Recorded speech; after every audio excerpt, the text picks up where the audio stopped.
Welcome to the Etsy Entrepreneur Podcast, where sellers can get help starting, building, and growing their Etsy business so that they can make extra money pursuing their passion.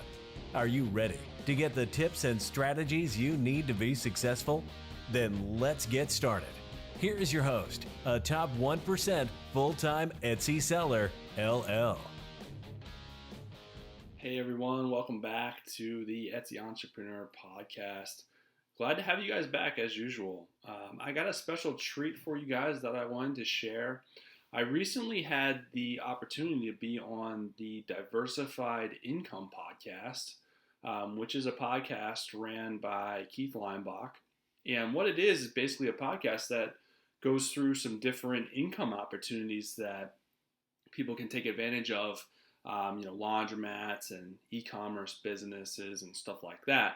So it's a way to for people that are looking to be entrepreneurs or just diversify their income in different ways to kind of expand and get some ideas and some things that they may want to take action on in the future. So it's a really good podcast. I would definitely check it out on iTunes or wherever you guys listen to podcasts. So Keith's a really cool guy. I really had a good time talking to him, but basically, he interviewed me about starting an Etsy business and kind of, how I was able to do that while working a corporate job, how I was kind of balancing the two, and then kind of what I did as far as setting up my business, managing my business, dealing with, overcoming some challenges, and just basically kind of my mindset behind that and how I did it. So I'm basically going to share that podcast with you guys today so you can listen to it.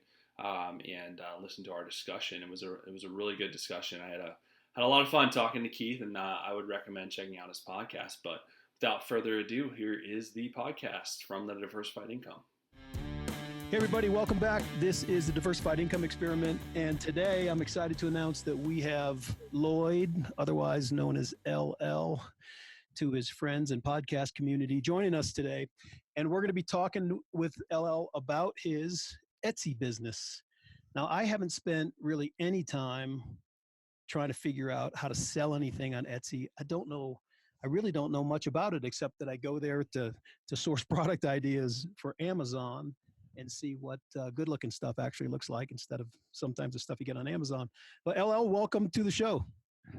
Thanks so much, Keith. It's really awesome to be here and finally get a chance to talk to you one-on-one. So thanks for having me. Yeah, and thanks for putting up with our technical difficulties. I'll share all those on some other episode with what it looks like behind the scenes. But, I'm really excited to talk about this particular topic with you, and we've been trying to connect for quite some time. I listened to your podcast, and I think it's really interesting.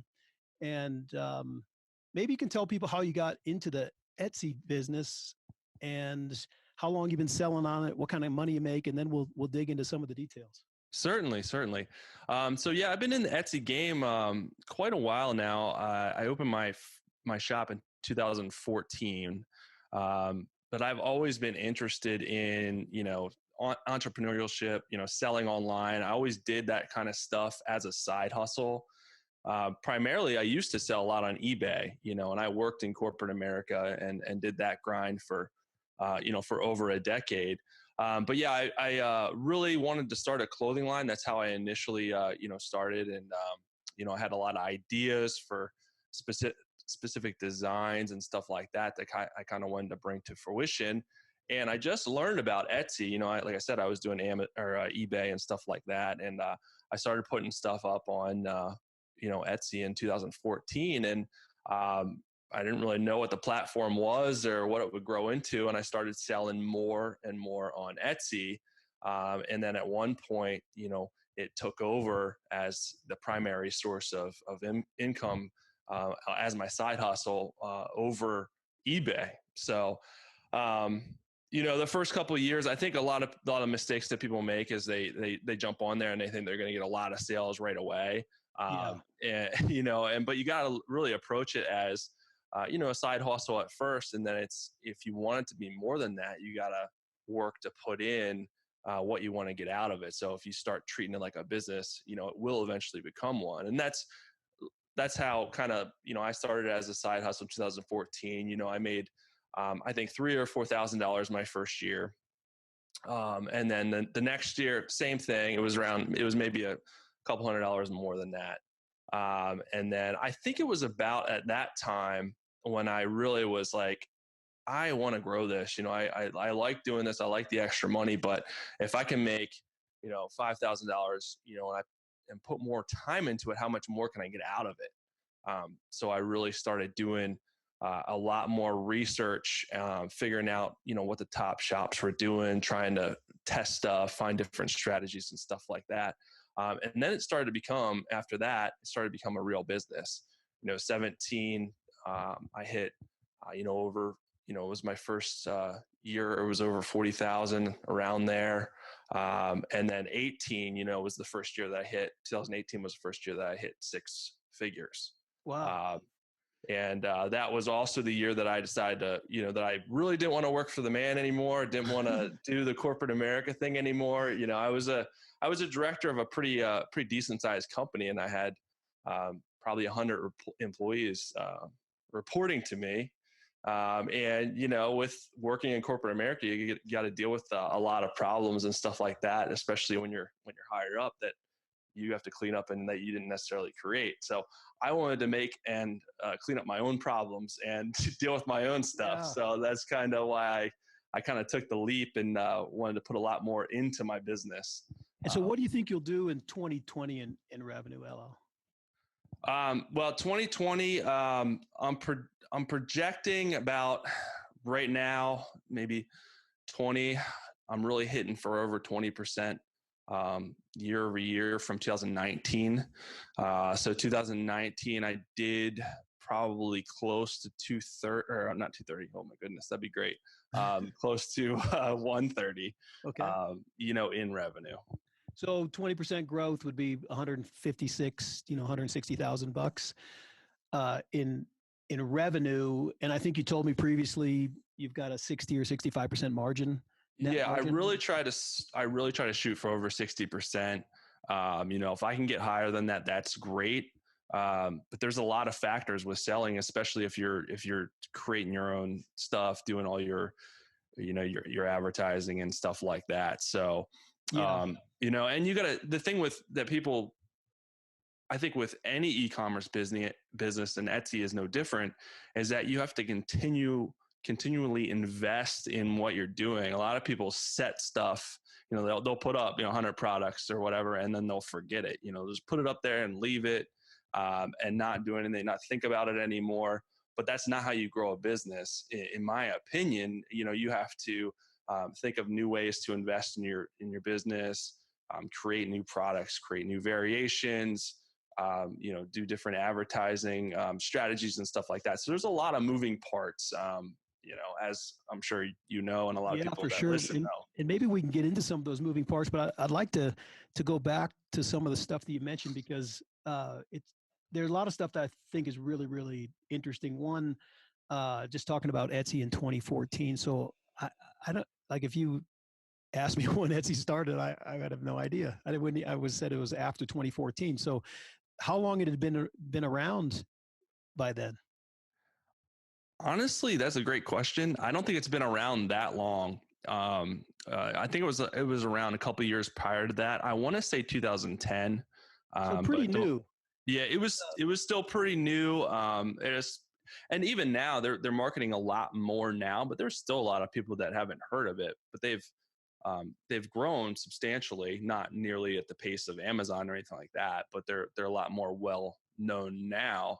And so how did you pick Etsy as opposed to Amazon when the whole tidal wave, flowing toward Amazon? How did you end up with Etsy?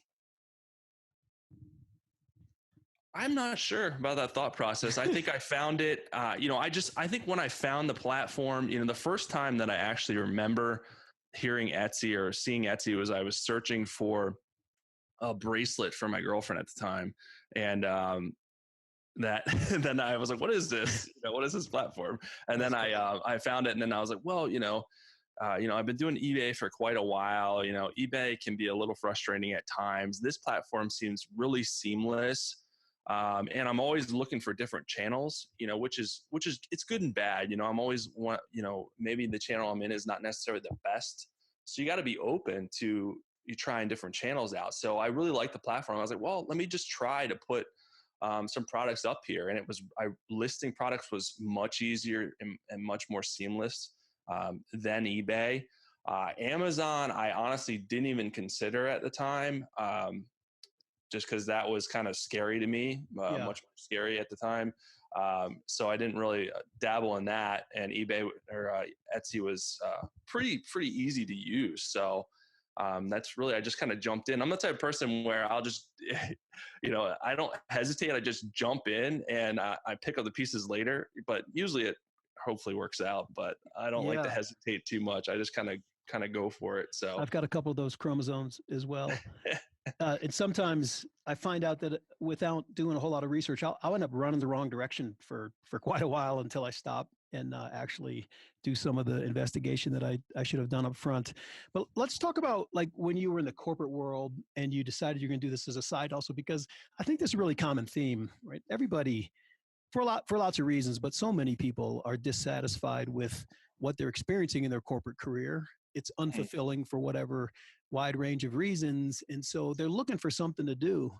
And, if they could make something work like you did, then they would convert the side hustle into the full-time gig and move on, particularly folks that are earlier in their career.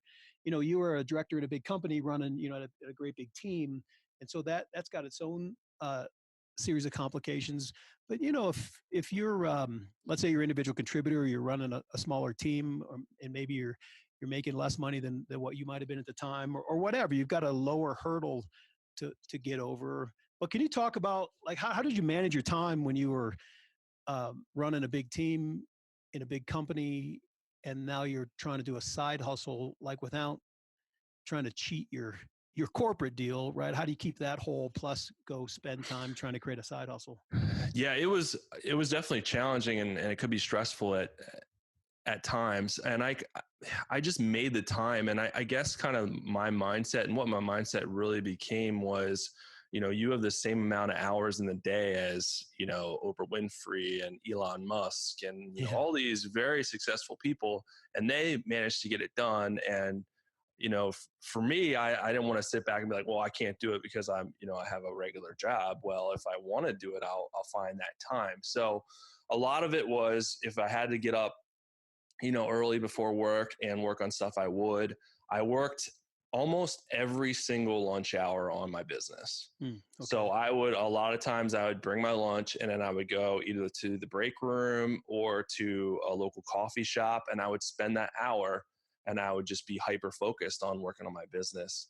And then, at the end of the day, I would come home and work on my business for, an hour or 2 or 3, depending on what I need to do. Yeah. That day. Yeah, it's interesting. It seems like folks that have this passion to go do something on their own and really monetize their own ideas have so much more energy around being able to create the side hustle and convert the side hustle into a full-time gig, that it really doesn't feel like work. It's almost like a hobby that turns into something that's more interesting. It sounds like that's the case with you too. Yeah, if it's something that you really like, you enjoy doing. Like, I'm a creative person. I like being creative, even though the corporate world kind of stifles that a lot.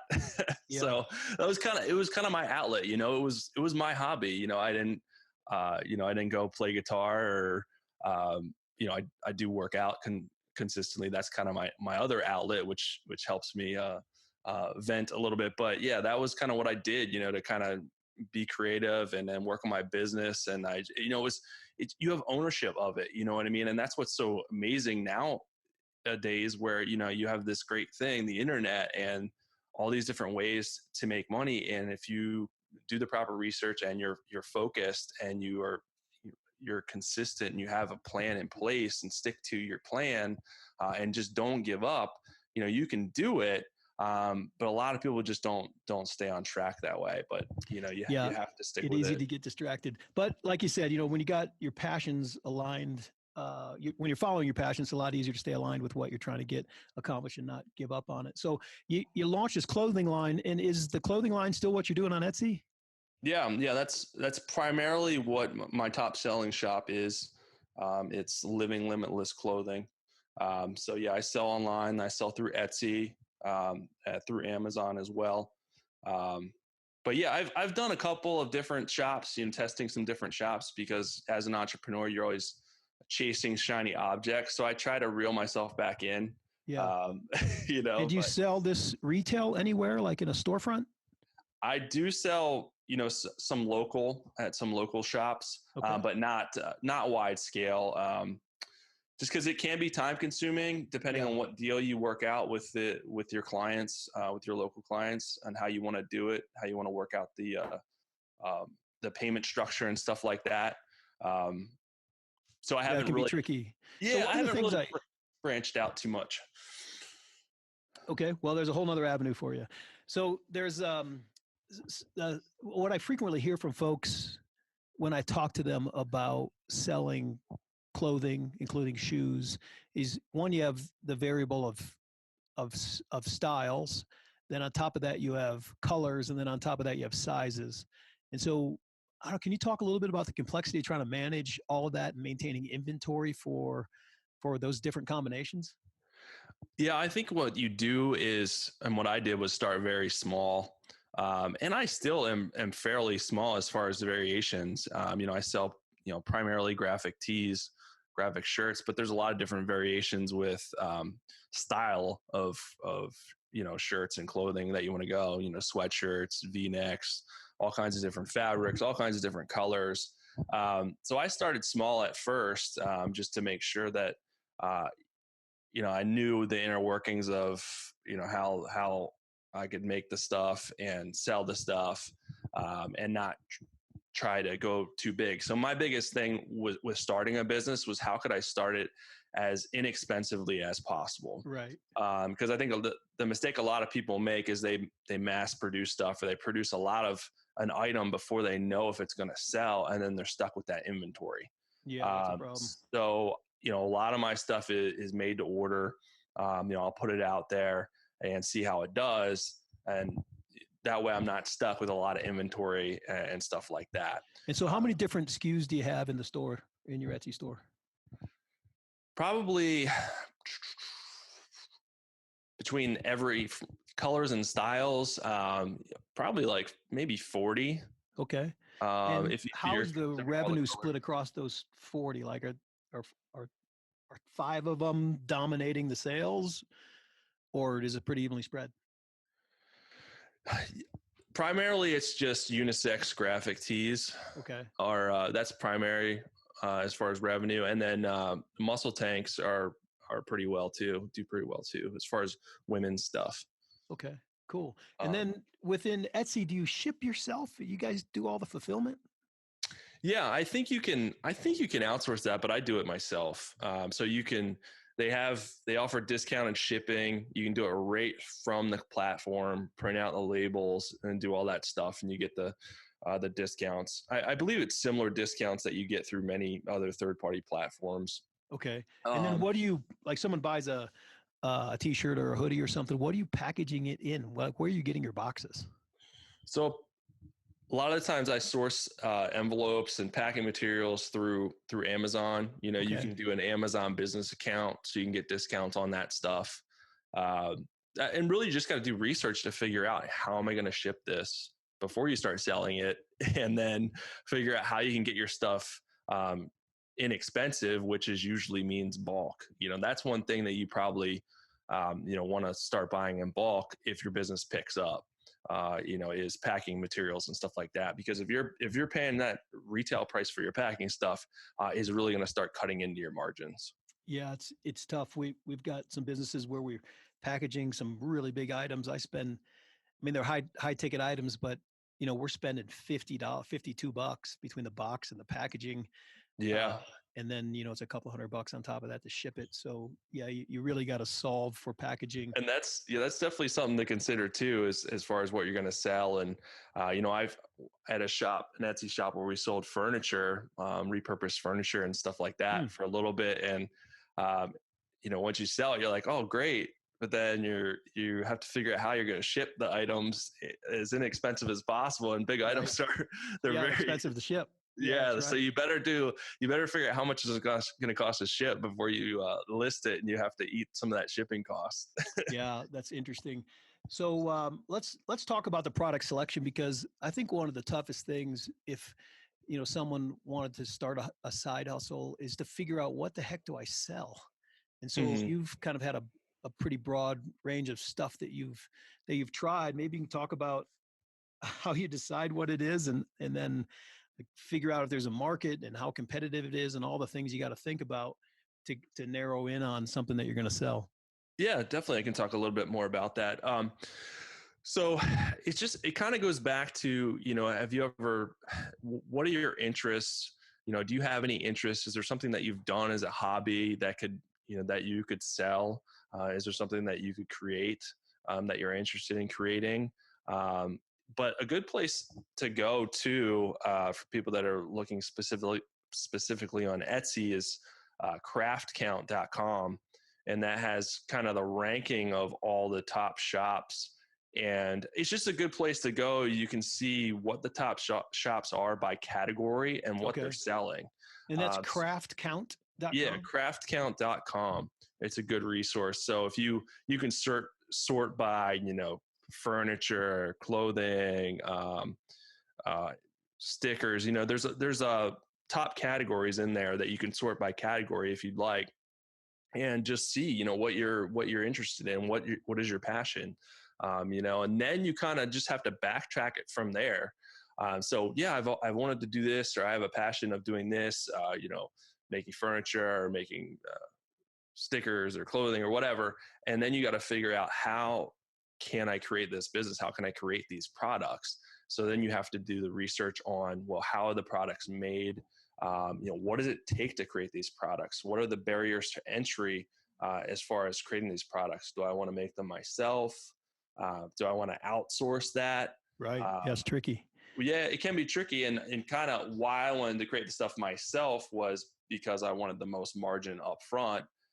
I figured that if things took off well enough, I could outsource that stuff later on, if need be. But I wanted to find a way to create it to get the most margin with the lowest barriers to entry as possible. And that, to me, also includes time as well, because if you're only going to make a small amount of profit, but it's eating up a lot of your time, that's a pretty big cost. Yeah, that's a tough trade to make. But it's interesting you say high margin and low barrier to entry. I mean, it makes sense at the surface, but it seems like, just by definition, it's easy to come in and replicate, and then start just a price war, and then it's a race to the bottom.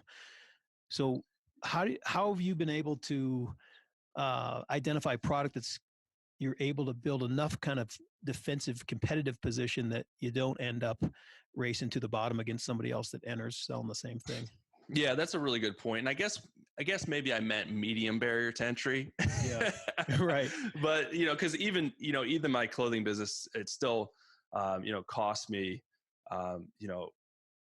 probably over $1,000 to get started. And that was just a basic stuff that I have since all replaced. So I guess enough barrier to entry where not everyone with, no money could pick up and do it. But also you got to figure out something that you could do where you could add your kind of special sauce to it. Right. Because it's really hard to reinvent the wheel nowadays. Everyone's already done it for the most part. So, if for me, I have a different graphic eye than people, I recreate stuff that, maybe other people don't have. Maybe they do. And it's just kind of my own design, my own creation, Okay. My own ideas, my own sayings, stuff like that. If you're doing different, anything, you can make into a design or whatnot, what's your kind of special sauce that, sets you apart from how other people are doing it, that could kind of help your business. Okay. Well, that's helpful. And then in the clothing line, where do you source that today? As far as where I'm getting the products from? Yeah. Do you I source a lot of stuff from China and India, and the stuff from China I source through Alibaba for the most part. I do have a sourcing agent there, and sometimes she helps refine a search that I might initiate through Alibaba, or refine pricing. And through India, I got hooked up through a Facebook group that is called India sourcing or, something obvious like that within Facebook. But how did you go about sourcing, and where did you find the product ultimately? Yeah, the good question. So for me, I wanted to find, where I could get wholesale items. So I specifically found a wholesale distributor, in the U.S. Okay. That works with major brands, like Bella Canvas, Next Level. They have, Puma, Columbia. So they basically are the hub that brings wholesale stuff together. So you can, if you have an EIN number, you can get stuff at wholesale costs that's inexpensive. Okay. That helps get your prices down as well, which is very important. If that's something that you,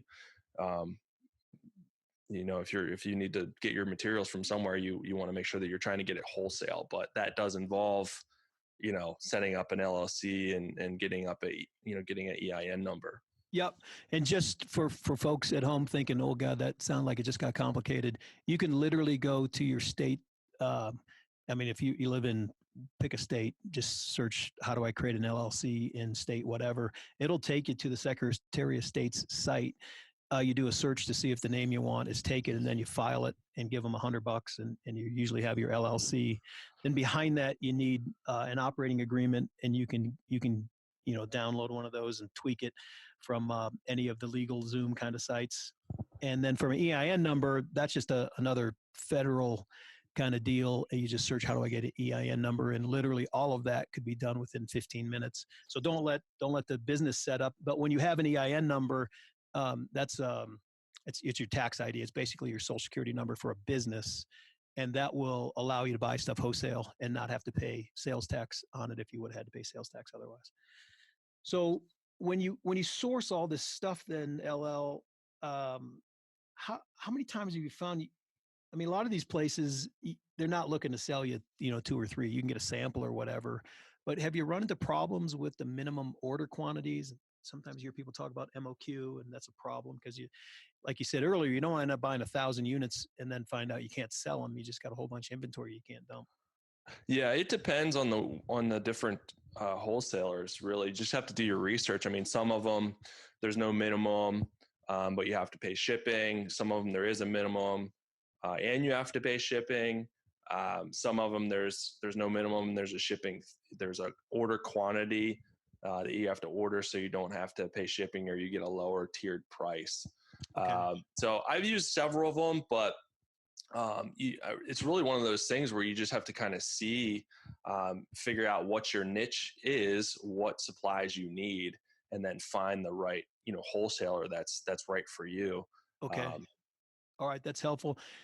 So like if you think in 3 big categories of this whole process, the first is you got to find a product.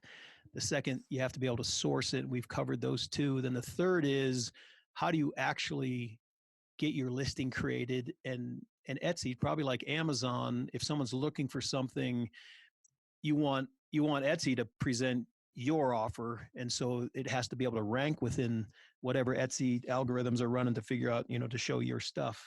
So can you talk a little bit about how that works in Etsy and what you have to do to actually get your product to rank, if that is in fact the case?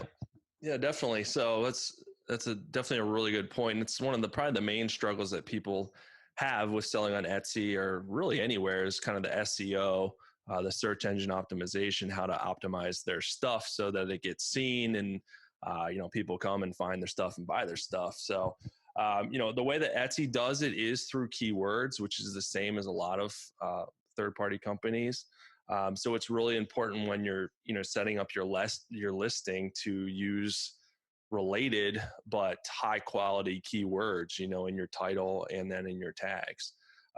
So I think the most common mistake that people make is they don't put a lot of thought into what keywords they're using, or they use just very generic keywords. And then, obviously no one's going to find you, because if you're using a very generic keyword, the competition's going to be, 50,000 plus. I see.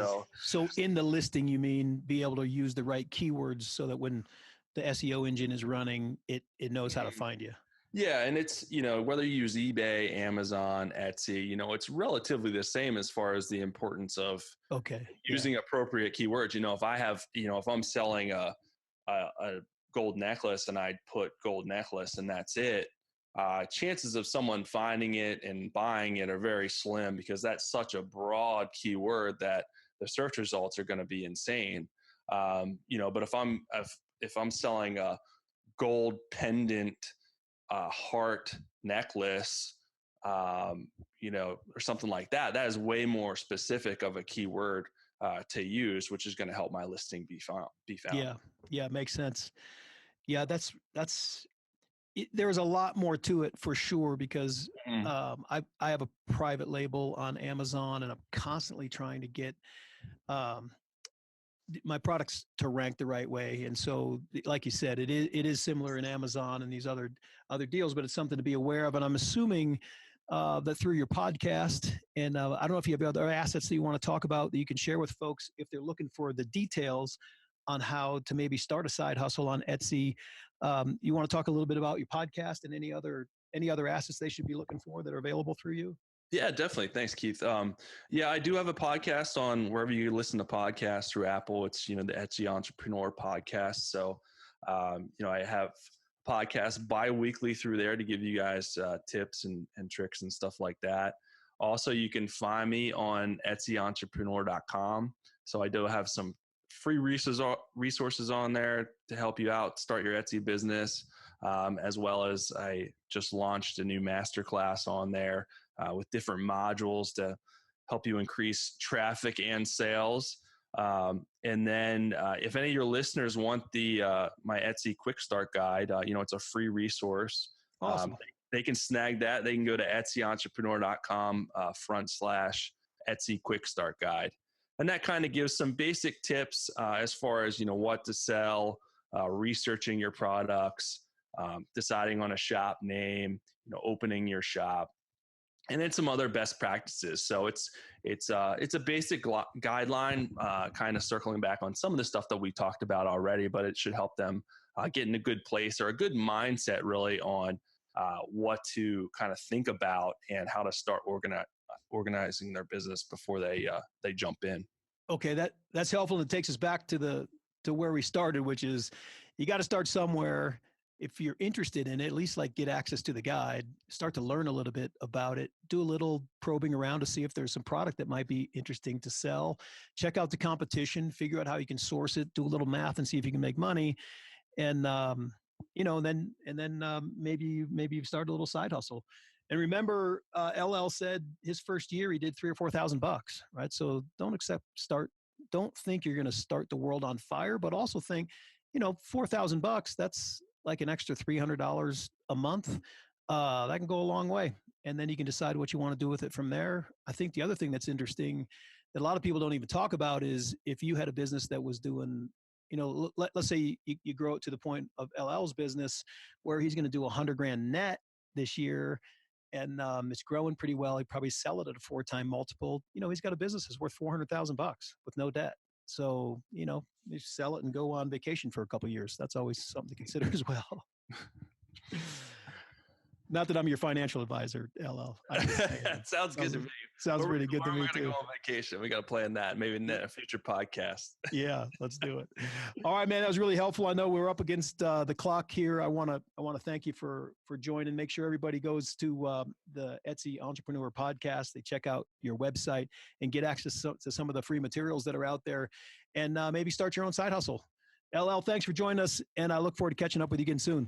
All right. Thanks, Keith. It was a lot of fun. All right. Thanks, guys. All right, guys. Hopefully you enjoyed my conversation with Keith.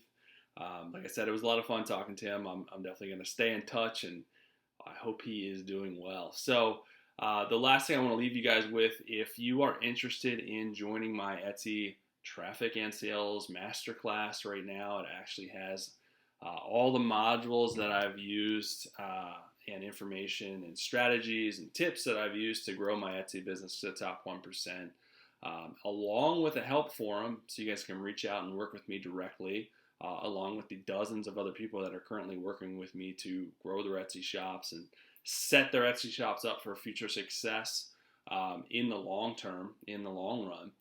You can definitely join that. I'm opening it up for a free 30-day trial so you guys can jump in there. The link is in the show notes. So jump in there, start working with me, start learning, implementing the strategies. Right now is the perfect time to learn the strategies to grow your shop. Take action to better yourself for the future. Don't delay. There's a lot of stuff going on in the world right now, so it's a good distraction. A lot of people are turning to education and everything like that to kind of start getting themselves prepared for the future and doing stuff their future self will thank them for. So hope to see you guys in there. 30-day free trial. Click the link below and start working on growing your Etsy shop today. Have a good one, guys. I'll talk to you later.